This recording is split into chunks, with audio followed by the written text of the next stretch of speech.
The death toll from a strong earthquake that struck southwest China has risen to 74, state media reported on Wednesday, as thousands were evacuated into temporary shelters and threatened to cause more landslides.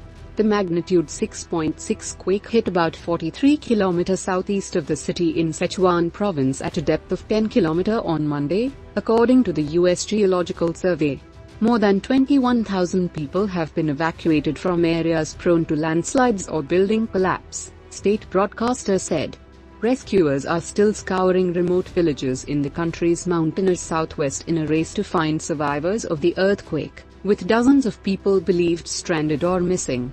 The provincial grid operator on Tuesday said power had been restored to over 22,000 households and that 12 emergency shelters were connected to a temporary power supply after the quake knocked out electricity across swathes of countryside.